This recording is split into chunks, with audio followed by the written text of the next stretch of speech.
ዛሬ በሐዋሳ ከተማ ምንድነው የተፈጠረው?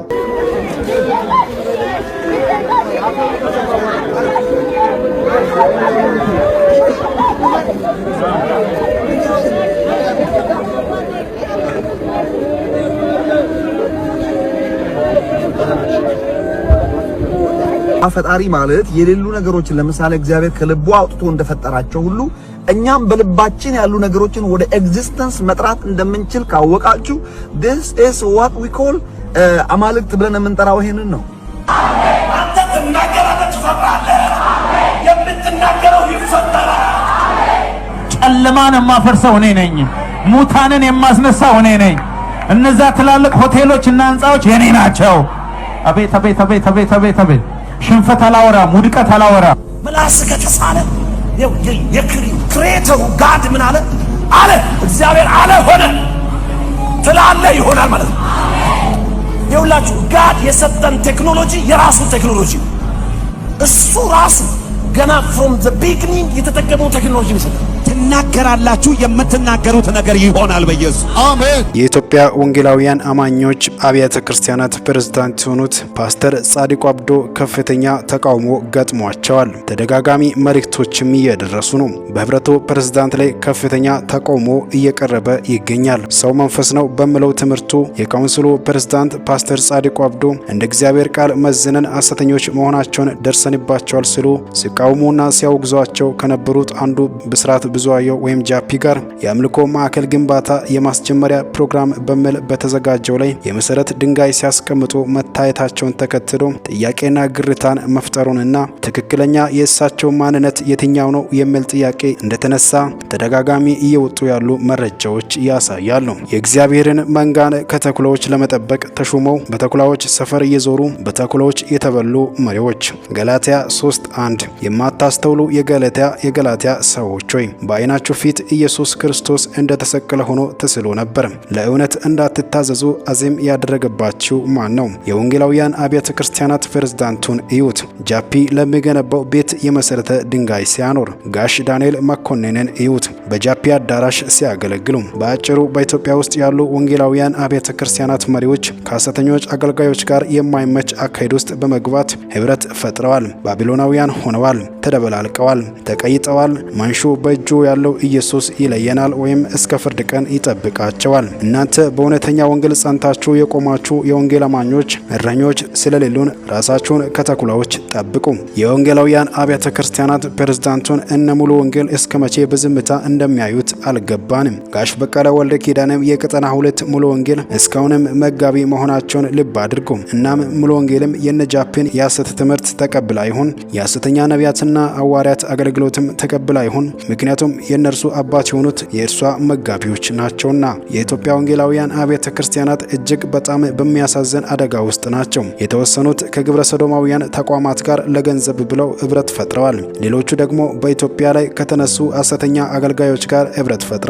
እግዚአብሔር ያድነን የሚሉ ትችቶችም የኢትዮጵያ ወንጌላውያን አብያተ ክርስቲያናት ህብረት ፕሬዝዳንት የሆኑት ፓስተር ጻድቁ አብዶ ከሰሞኑ ጃፒ ለሚገነባው የአምልኮ ማዕከል መሰረተ ድንጋይ በማኖራቸው እነኚህ ትችቶች እየተነሱባቸው ይገኛል። ሌላ አስደንጋጭ የሆነ መረጃ ደርሶናል። ማርበርግ ቫይረስ በሐዋሳ በማርበርግ ቫይረስ በሐዋሳ አንድ ተጠቂ ተገኘ። የጤና ሚኒስቴር ባወጣው መግለጫ መሰረት በሐዋሳ ከተማ በማርበርግ ቫይረስ የተያዘ አዲስ ሰው መገኘቱ ተነገረ።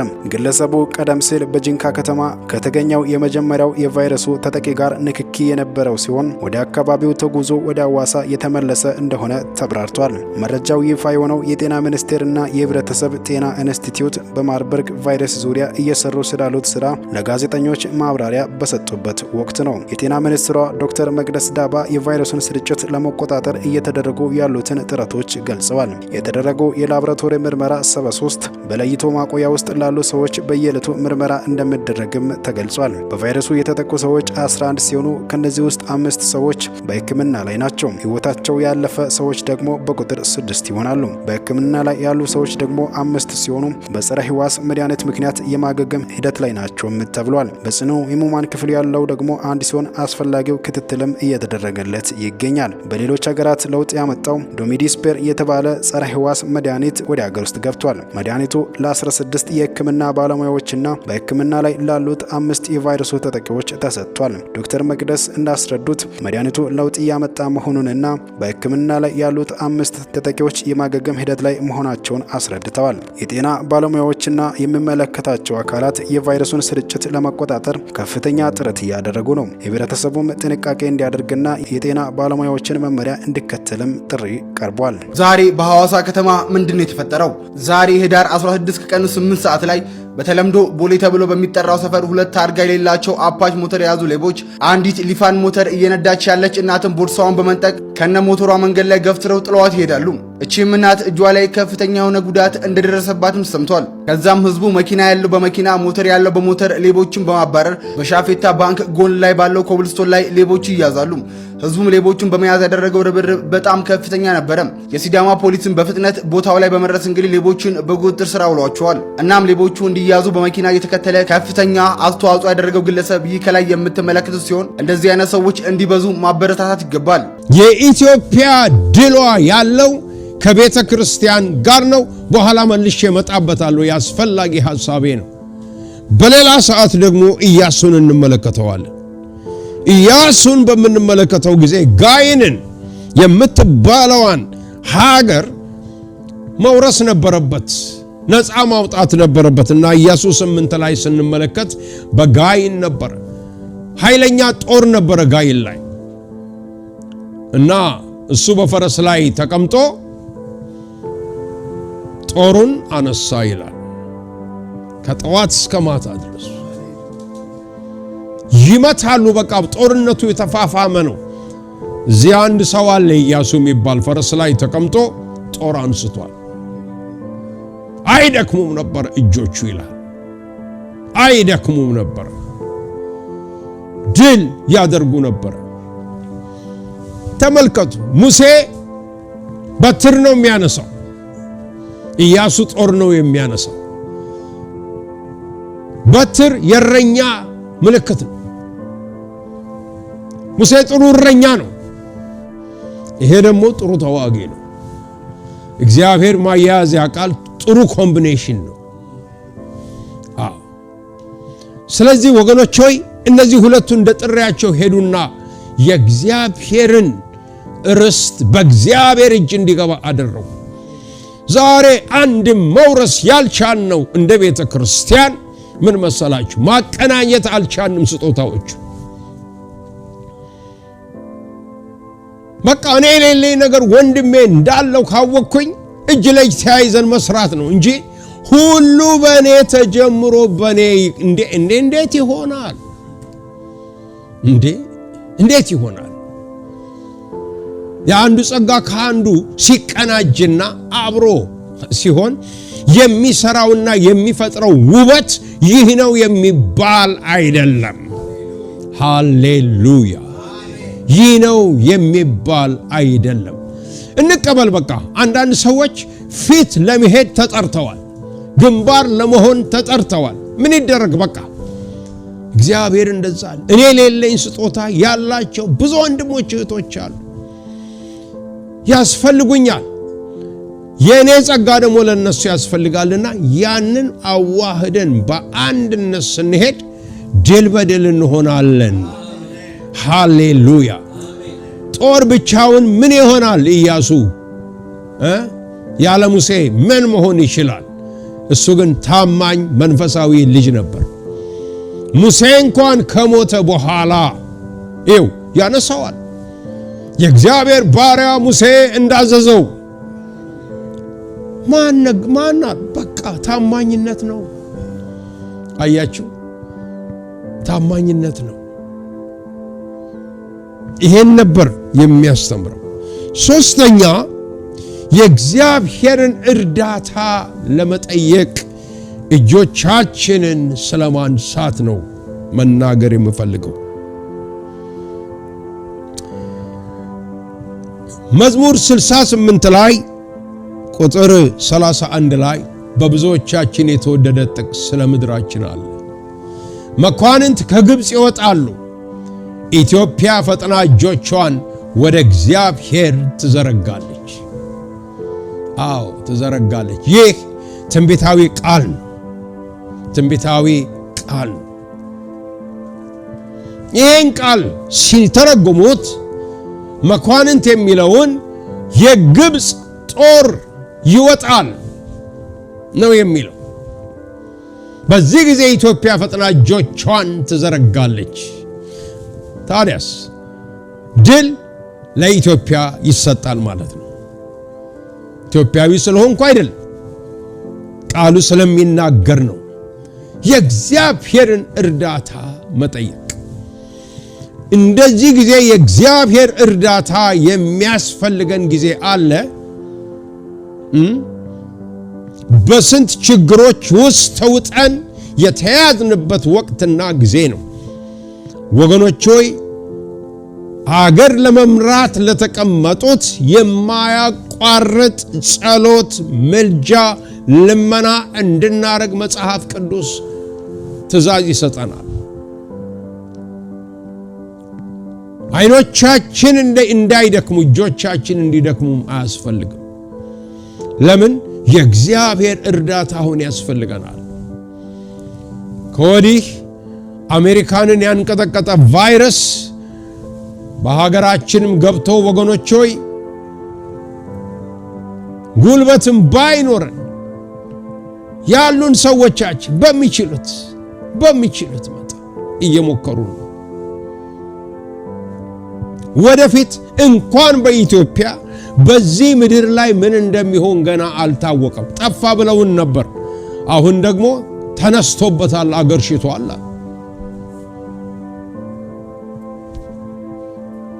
እጅ ማንሳት። ሃሌሉያ! የእግዚአብሔር ሕዝቦች እጅ ሲያነሱ ድንቅ ነገር ይሆናል። ድንቅ ነገር ይሆናል። ለኢትዮጵያ ድንቅ ነገር ይሆናል።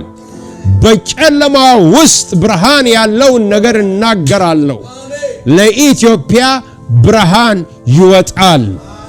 እጆቿን ወደ እግዚአብሔር ታነሳለችና ማዕበሉን የሚያቆም ወጀቡን ጸጥ የሚያደርግ የሰራዊት ጌታ እግዚአብሔር ከዙፋኑ ተነስቶ ዝም በል ቀጥ በል ባለው ጊዜ ያን ጊዜ ዝም ቀጥ ይላል። ክብር ለአምላካችን ይሁንለት። መቼም የብሉይ ኪዳን የይሁዳ ነገሥታቶች መንፈሳዊ ነበሩና ይሄን ማድረግ ያውቁበት ነበር። ባለፈው ጊዜ ስለ ኢዮሳፍጥ ተናግሬያለሁ። እጆቹን አንስቶ በሕዝቡ ፊት ጸለየ። እግዚአብሔር ሆይ የምናደርገውን አናውቅም፣ በሰው ደረጃ እርዳን አለ። ረዳው አልረዳውም? ረዳው። እግዚአብሔር ለሚጠሩት ሁሉ ቅርብ ነው። አምላካችን ዛሬም ለኔና ለናንተ ቅርብ ነው። ለኢትዮጵያም ቅርብ ነው፣ ለኤርትራም ቅርብ ነው። ሃሌሉያ! ቅርብ ነው። ስለዚህ ወገኖች ሆይ ሕዝቅያስ የሚባል አንድ ንጉሥ ነበረ። እንደምናውቀው የአሦር ንጉሥ ወጥቶ መቼም አዋረደው። ምናልባት አንድ ቃል ብጠቀም መጽሐፍ ቅዱስ ውስጥ ይኖር ይሆን አላውቅም። ተጨማለቀበት። ከመስመር የወጣ ሰው ሆነበት። ደብዳቤ ቢጽፍ ይሰድበዋል። ወደ እግዚአብሔር ቤት ገብቶ ደብዳቤውን ዘርግቶ እጆቹንም ዘርግቶ ጸለየ። እግዚአብሔር ሆይ ጊዜው ከባድ ወቅት ነው፣ አሁን እርዳን ብሎ ጮኸ። ከዛ በኋላ ባለመዋሎቹን ጠርቶ መንፈሳዊ ሰው ስለነበረ የጦር ጀነራሉን እኮ አልጠራም። 3 ሰዎች ጠርቶ እባካችሁ ወደ ነብዩ ኢሳይያስ ሂዱ፣ ጊዜው ልጆች የሚወለዱበት ጊዜ ነው፣ ለመውለድ ግን ኃይል የለም። ስለዚህ እግዚአብሔር አምላክ ይሰማ እንደሆነ ወደ አሦር ንጉሥ ወደዚህ ወደ ሰናክሬምና ወደ መልእክተኛው እባክህን ታሪክ ነገር ድምፃቸውን አሰሙና እግዚአብሔር ድል እንዲሰጠን ጸልየዋል። እግዚአብሔር በራሱ መንገድ መጣ። የራሱ መንገድ አመጣና እግዚአብሔር ለወጠው። እኛ በምንለው አይደለም፣ በራሱ መንገድ እግዚአብሔር ድልን ያመጣል። ዛሬ በሌላ መንገድ ማጥ ውስጥ እንደገባችን የሚመስላችሁ ሰዎች አላችሁ። ምናልባት ኃጢአት በዙሪያዬ በቃ መጥቷል፣ እየሰጠምኩ ነው፣ አለቀልኝ፣ ጠፋው የምንል ሰዎች አለን። ወይ የተለያየ ችግር ውስጥ ገብተን መውጣት ያቃተን ሰዎች አለን። በቃ ጴጥሮስ ያረገውን ማረግ ነው። ጥሩ ጀመረ። ጌታ ሆይ አለ። ጌታ በውሃ ላይ ሲሄድ ባየ ጊዜ እኔንም እዘዘኝ አለ። ና አለው። ካመንክማ ና አለው። በውሃ ላይ እኮ መሄድ ጀመረ ነው የሚለው እግዚአብሔር ሄደ። አንድ ቦታ ላይ ግን አእምሮውም ልቦናውንም ለወጠና ወደ ማዕበሉና ወደ ውሃው ሲመለከት ሲሰጥም እጆቹን አንስቶ ጮኸ። ጌታ ሆይ ስጠፋ አይገድህምን? የማይደክሙ የማይሰለቹ ብርቱ የሆነው ክንዱን እግዚአብሔር ላከለት፣ ለኛም ደግሞ ይላከልን። ሃሌሉያ አሜን።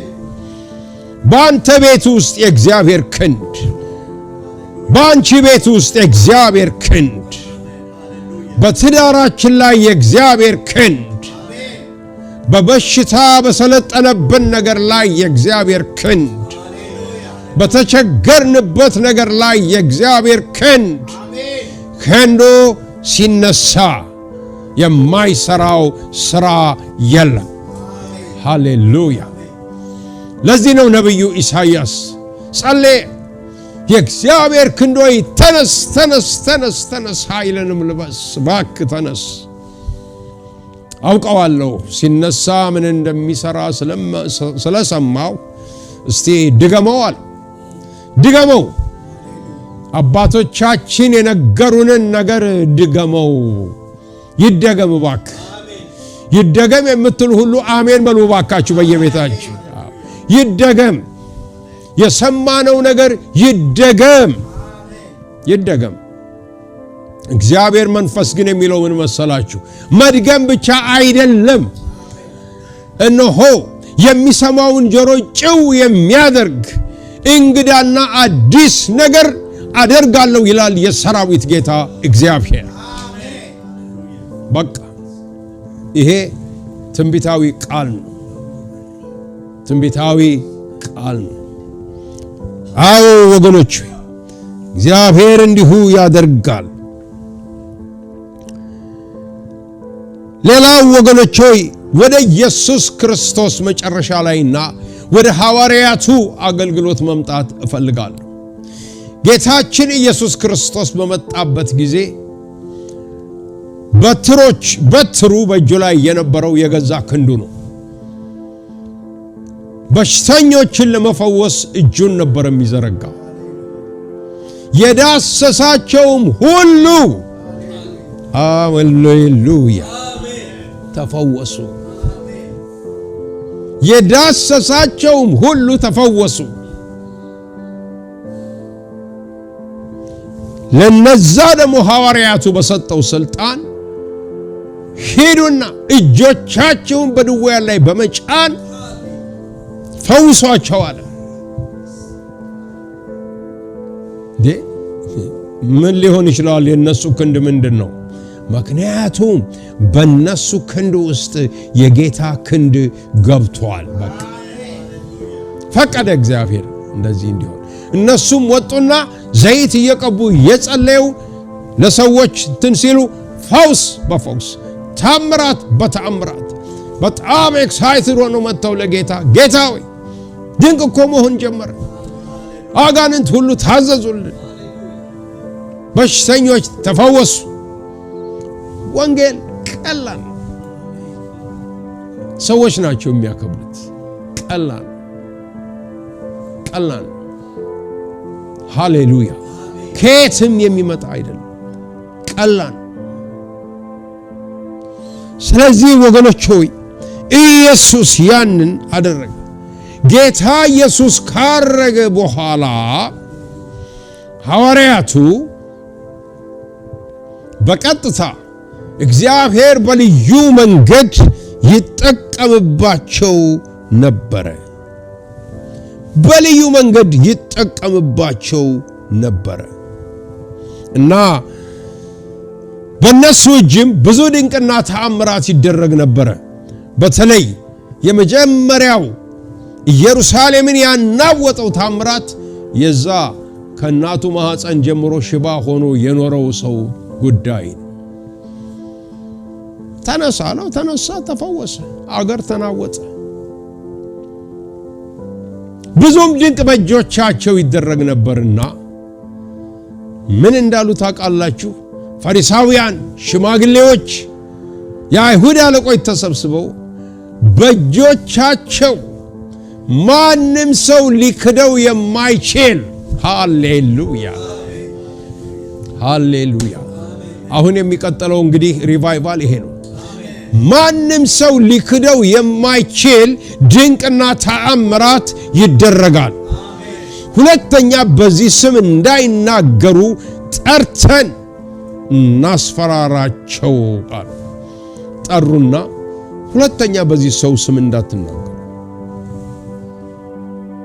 በመዝል መስሎ ለመታየት ሞከሩ። ከዛ በኋላ ጴጥሮስ መለሰላቸው፣ ይሄ ለኛ ከባድ፣ ያየነውን የሰማነውን በእጆቻችን የዳሰስነውን እንናገራለን፣ ላየነውና ለሰማነው ነገር ምስክሮች ነን ብሎ በድፍረት ተናገረ። ከዛ በኋላ ወደ ገዛ ወገኖቻቸው መጡ ይላል። ምዕራፍ 4 ቁጥር 29 እስከ 30 ሐዋርያት ሥራ። መጡና በዛ ወገን ምን እንዳሏቸው ምን እንደተካሄደ ተናገሩና እንጸልይ አሉ። አጭር ጸሎት ነው የተጸለየው። እንዲያውም አንድ ሰው የመራው ጸሎት መሆኑ የሚያስታውቀው ተመዝግቧል የተናገረው ነገር እንጂ ብዙ ሰው የጸለየ አንድ ሰው በጸሎት መርያም ነው የመራው። ዛላይ ምን ይላል? በብላቴና በኢየሱስ ክርስቶስ ስም ድንቅና ተአምራት ሲደረግ ለማዳንና ለመፈወስ እጅህን ስትዘረጋ ክንድህን ስትዘረጋ በዛ ሰዓት ለባሪያዎችህ የሚናገሩትን ቃል ስጣቸው። አዎ በጣም አስፈላጊ ነው። ምን እንደምንናገር በዛ ጊዜ ይሰጠን ብለው ወደ እግዚአብሔር ጸለዩ። ተሰብስበውም የነበሩበት ቤት ተናወጠ ብሎ ይናገራል። ይሄ እጅ መጫን ለነሱ ወገኖች ሆይ በጣም አስፈላጊ ነበር። በሌላ አንጻር ደግሞ በሐዋርያት ሥራ ስንመለከት በአገልግሎታቸውም ኃይልን ለማስተላለፍ ጸጋን ለማስተላለፍ ይሄ እንግዲህ ኢምፓርቴሽን የሚባለው ነው። ወደ ሌላው ሰው እንዲያልፍ ይጠቀሙበት ነበር። እጆቻቸውን የሚጭኑ ነበር። ለዚህ ነው ለመንፈስ ቅዱስ ሙላት ሲጸለይ በሐዋርያት ሥራ ምዕራፍ 8 ላይ በመንፈስ ቅዱስ ሰዎች ይሞሉ ነበር። 19ኛው ምዕራፍ ላይ ጳውሎስ እጁን ጭኖስ በሚጸልይበት ጊዜ በመንፈስ ቅዱስ ተሞሉ፣ በአዲስ ቋንቋ ተናገሩ፣ እንደገና ደግሞ ትንቢትም ተናገሩ። ኢምፓርቴሽን ሐዋርያው ጳውሎስ በሁለተኛ ጢሞቴዎስ 1:6 ላይ ይናገራል። በአንተ ላይ እጆቼን በመጫን በውስጥ ያለውን ስጦታ አቀጣጥላለሁ ይላል። በዚህ ይጠቀሙ ነበር።